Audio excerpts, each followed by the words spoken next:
ආයුබෝවන් කියලා ප්‍රාර්ථනා කරනවා අපිත් එක්ක එකතු වෙන හැම දිනාටම.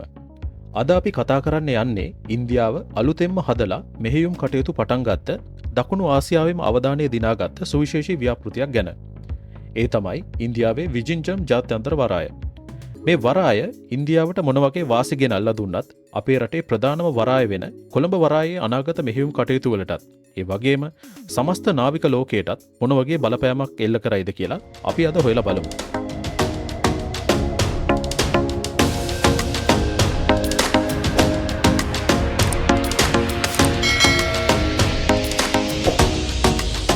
අද දවසේ මයින්ඩ්ෆුල් ලංකා වැඩසටහන වෙන්වන්නේ ඉන්දියාවේ අලුතෙන්ම හදපු මේ විජින්ජම් වරාය ආශ්‍රිත තොරතුරු වෙනුවෙන්. ඉතින් ඔබත් එකතු වෙන්න ඔබ දැනගෙන හිටපු දේවල් එක්ක නොදැන හිටපු තවත් වැදගත් කරුණු ගොඩක් මේ වීඩියෝ හරහා එකතු කරගන්න. ඒ සඳහා මේ වීඩියෝවේ අවසාන තප්පරය දක්වාම එකතු වෙන්න කියලා ආරාධනා කරනවා. ඒ වගේම අපේ වැඩසටහන් ගැන ඔයාලගේ අදහස්, යෝජනා කමෙන්ට් එකක් විදිහට එකතු කරන්නත් අමතක කරන්න එපා. ඒ වගේම අපේ channel එක subscribe කරන්න, අපේ channel එක සහ වීඩියෝ අනිත් social media platform වල share කරන්න කියලත් ඉල්ලීමක් කරන්න කැමතියි.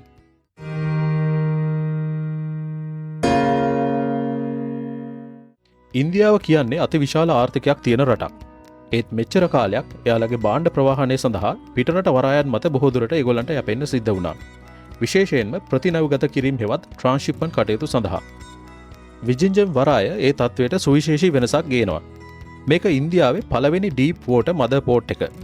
ඒ කියන්නේ ලෝකයේ තියෙන දැවැන්තම නෞකාවලට පවා කිසිම අපහසුතාවයක් නැතුව මේ වරායට ඇවිල්ලා බහලුම් එහෙමත් නැත්නම් කන්ටේනර් භාණ්ඩත් ඒ වගේම නැවත පටව ගන්නත් පුළුවන්. ඉන්දියාව ආසන්න වශයෙන් රුපියල් කෝටි 8900ක දැවැන්ත ආයෝජනයක් මේ වරාය වෙනුවෙන් සිදු කරලා තියෙනවා. මේ වරාය නිසා ඉන්දියාව තමන්ගේ රටට අවශ්‍ය කරන භාණ්ඩ කෙලින්ම ගෙන්න ගන්නත් ලෝකයේ විවිධ ප්‍රදේශවලට භාණ්ඩ අපනයනය කරන්නත් හැකියාව ලබාගෙන තියෙනවා. ඒ හරහා භාණ්ඩවල ප්‍රවාහන වියදම් සැලකිය යුතු විදිහට අඩු වෙනවා. ඒ වගේම විශාල කාලයකුත් ඉතුරු වෙනවා. ඉන්දියාවේ සමස්ත ප්‍රවාහන පද්ධතියේම කාර්යක්ෂමතාවයත් මේත් එක්ක ඉහළ යනවා. මේ සියල්ලම ඉන්දියාවේ ආර්ථික වර්ධනයට විශාල ශක්තියක් වේවි. මේ දැවැන්ත වරාය ව්‍යාපෘතිය සඳහා ආයෝජනය කරන්නේ කවුද? මේක රාජ්‍ය පෞද්ගලික හවුල්කාරීත්වයක්. එහෙමත් නැත්නම් පබ්ලික් ප්‍රයිවට් පාර්ට්නර්ෂිප් එකක් විදිහට තමයි ක්‍රියාත්මක වෙලා තියෙන්නේ. ඒ කියන්නේ ඉන්දියානු රජයත් ප්‍රමුඛ පෙළේ පෞද්ගලික අංශයේ ආයතනත් එකතු වෙලා තමයි මේ ව්‍යාපෘතිය ක්‍රියාත්මක කරන්නේ. මේකේ ප්‍රධාන මෙහෙයුම්කරුවා වෙන්නේ ඉන්දියාවේ ප්‍රමුඛතම ව්‍යාපාරික සමූහයක් වන ගෞතම් අදානි හිමිකාරීත්වය දරන Adani පෝර්ට්ස් and special economic සෝන්ස් limited කියන සමාගම. ඒ වගේම කේරළයේ ප්‍රාන්ත රාජ්‍යත් මේ ව්‍යාපෘතියේ දැවැන්ත කොටස්කරුවෙක්.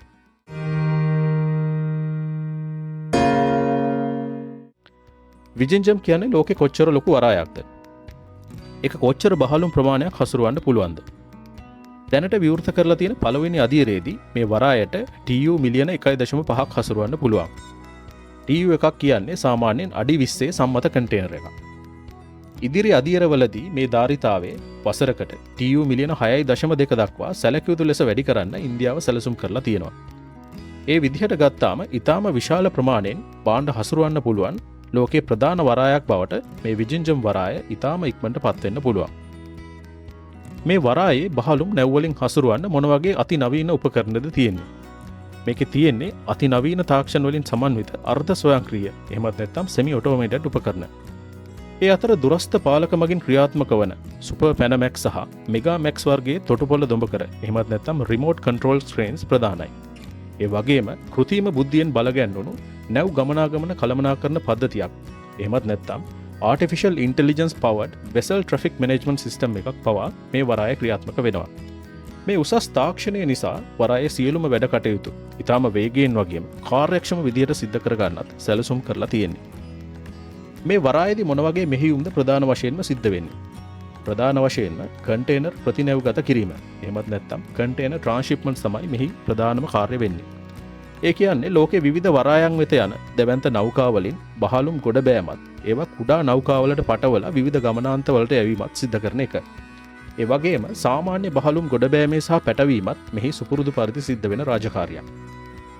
විජින්ජම් වරායේ තියෙන සුවිශේෂී ලක්ෂණ මොනවද? ඒ තමයි මේ වරායේ ස්වභාවික ගැඹුර. ඒක මීටර් 20ක් පමණ වෙනවා. මේ නිසා ලෝකයේ තියෙන අති විශාල නෞකාවලට පවා කිසිම බාධාවක් නැතුව මේ වරායට ඇතුල් වෙන්න පුළුවන්. විශේෂයෙන්ම මැක්ස් පන්තියේ සහ ඊටත් විශාල නෞකා මේ වරායට ගෙන එන්න එක තමයි ඉන්දියාවේ බලාපොරොත්තුව. සාමාන්‍යයෙන් අලුතෙන් වරායක් හදනකොට ගැඹුර වැඩි කරන්න විශාල වශයෙන් ගොඩබිම හැරීම කරන්න අවශ්‍ය වෙනවා. ඒත් විජින්ජම් වල ඒ අවශ්‍යතාවය බොහෝ දුරට අවමයි. ඒක වරාය ඉදිකිරීමේදී සහ මෙහෙයුම්වලදී වියදම් සැලකිය යුතු ලෙස අඩු කරන්න ගත ලොකු උදව්වක් වෙලා තියෙන්නේ. ඒ වගේම මේ වරායේ තවත් අති නවීන සහ විශේෂිත තාක්ෂණයන් රසක් ක්‍රියාත්මක වෙනවා. ඒ නිසායි මේ වරාය ඊටාම කෙටි කාලයක් තුල දකුණු ආසියාවේම වැදගත් වරායක් බවට බොහෝ දුරට පත්වෙන්නට ඉඩ තියෙන්නේ. විජින්ජම් වරාය ගෝලීය සැපයුම් දාමයට මොන වගේ අමතර වටිනාකමක් එකතු කරයිද? මේ වරාය ඉන්දියාවේ උපාය මාර්ගික භූගෝලීය පිහිටීමෙන් උපරිම ප්‍රයෝජනය අරගන්නවා. ලෝකේ ප්‍රධානම නැව් මාර්ගය වන සූවස් ඇලේ ඉඳලා ඉන්දියන් සාගරය හරහා ඈත පෙරදිග දක්වා ගමන් කරන ප්‍රධාන ජාත්‍යන්තර නාවික මාර්ගයට ඉතාම ආසන්නව තමයි මේ වරාය පිහිටලා තියෙන්නේ. ඒ නිසා ලෝකයේ විවිධ රටවල් වල විවිධ ප්‍රදේශවලට භාණ්ඩ ප්‍රවාහනය සඳහා ගමන් කරන නැව්වලට සේවාවන් ලබා ගන්න අමතර විශාල දුරක් එමත් නැත්නම් අමතර කාලයක් වැය කරන්න සිද්ධ වන්නේ නැහැ. ඒකෙන් නැව් සමාගම් වලට විශාල වශයෙන් කාලය සහ මුදල් ඉතුරු කරගන්න පුළුවන්. ඒ වගේම මේ වරාය නිසා ඉන්දියාවට තමන්ගේ නිෂ්පාදන සහ අනිකුත් භාණ්ඩ ලෝක වෙළඳපොළට වඩාත් පහසුවෙන් සහ කාර්යක්ෂමව ගෙනියන්නත් පුළුවන් වෙනවා. ඒක ඉන්දියාවේ අපනයන කටයුතු වලදීත් ඉතාමත් වැදගත් කාරණාවක් වෙනවා.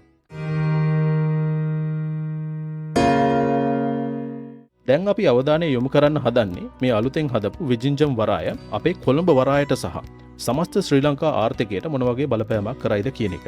මේක ඇත්තටම අපි සියලු දෙනාම ඊටාම අවධානයෙන් විමසා බැලිය යුතු සංවේදී කාරණාවක්. කොළඹ වරාය දකුණු ආසියාවේ ප්‍රධානම ප්‍රතිනැව්ගත කිරීමේ මධ්‍යස්ථානයක්. එහෙමත් නැත්නම් ට්‍රාන්ස්ෂිප්මන්ට් හබ් එකක් විදිහට තමයි මෙච්චර කාලයක් ක්‍රියාත්මක වුණේ. විශේෂයෙන්ම මර්ස්ක්, MSC, CMA CGM වගේ ලෝකේ ප්‍රධාන පෙළේ නැව් සමාගම් වලට භාණ්ඩ හසුරුවනු ලැබුවේ ඒ වගේම තවමත් ඒ කටයුතු කරන්නේත් කොළඹ වරාය හරහා. ඒ නිසා ප්‍රතිඅපනයනය සඳහා බහලුම් හැසිරවීම ශ්‍රී ලංකාවට සැලකිය යුතු ආදායම් මාර්ගයක් ගෙනාපු කාරණාවක්. ඒ දැන් විජින්ජම් වරාය ක්‍රියාත්මක වෙන්න පටන් ගත්තට පස්සේ මේ තත්ත්වය වෙනස් වෙන්න පුළුවන්. මොකද ඉන්දියාවට තමන්ටම කියලා ඩීප් වෝටර් පෝර්ට් එකක් තියෙන නිසා ලෝකයේ තියෙන ප්‍රධානම නැව් සමාගම් වල අති විශාල නෞකා නුදුරේදීම විජින්ජම් වරායට එන්න පටන් ගනීවි. ඒක අනිවාර්යයෙන්ම කොළඹ වරායට එන ඉන්දියානු භාණ්ඩ ප්‍රමාණය සැලකිය යුතු ලෙස අඩු කරන්නත් පුළුවන්. මේ තත්ත්වය ශ්‍රී ලංකාවේ සමස්ත ආර්ථිකයටම ඍජු සහ අහිතකර බලපෑමක් ඇති කරන්න පුළුවන්. වරාය ආදායම අඩු වෙන්නත් පුළුවන්. ඒ වගේම වරාය ආශ්‍රිතව ක්‍රියාත්මක වෙන අනිකුත් ව්‍යාපාරවලටත් මේක ඍණාත්මකව බලපාන්න පුළුවන් කාරණාවක්. විශේෂයෙන්ම ප්‍රවාහන පහසුකම්, කබඩා පහසුකම් වගේම නැව්වලට සපයන සේවාවනුත් මේ හේතුව නිසා විශාල බලපෑමකට ලක් වෙන්න පුළුවන්.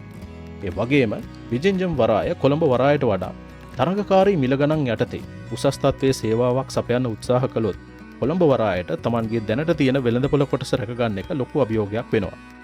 ශ්‍රී ලංකාවට මේ අභියෝගාත්මක තත්ත්වයට සාර්ථකව මුහුණ දෙන්න නම් අලුත් උපාය මාර්ග සහ ප්‍රතිපත්ති කඩිනමින් සකස් කරන්න වෙනවා. අපේ වරායන් වල කාර්යක්ෂමතාවය තවදුරටත් වැඩි කරන ගමන් අලුත් සහ නවීන සේවා හඳුන්වා දෙන්නත් වෙනවා. ඒ වගේම අභියෝගයේ ජය ගන්න අසල්වැසි සහ අනිකුත් මිත්‍ර රටවල් එක්කත් සහයෝගයෙන් වැඩ කරන්න වෙනවා. ඉතින් යාළුවනේ විජින්ජම් වරාය කියන්නේ අසල්වැසි ඉන්දියාවට ඊටාම වැදගත් ව්‍යාපෘතියක්. ඒක ඉදිරියේදී ඒ රටේ ආර්ථිකයට සැලකිය යුතු දායකත්වයක් ලබා දෙවි. ඒත් එක්කම අපේ රටේ ආර්ථිකයට අභියෝගයක් එල්ල කරන්නත් ඒ වරායට පුළුවන්. අපි මේ ගැන නිරන්තර අවධානයෙන් ඉඳලා අපේ ආර්ථිකය ශක්තිමත් කරගන්න අවශ්‍ය කරන සියලුම පියවර ඊටාම කඩිනමින් අරගන්න ඕනේ. ඔයාලට මේ ගැන මොනවද හිතෙන්නේ? ඔයාලගේ අදහස් පහලින් කමෙන්ට් කරන්න. ඒ වගේම වැදගත් සහ කාලීන තොරතුරු දැනගන්න අපේ Mindful ලංකා channel එක අනිවාර්යයෙන්ම subscribe කරන්න. තවත් මේ වගේම තොරතුරු පිරිච්ච වීඩියෝ එකක් අරගෙන එනකම් අදට ගිහිල්ලා එන්න. අවසානයේ දක්වා රැඳී හිටපු ඔගොල්ලෝ හැමෝටම ස්තුතියි.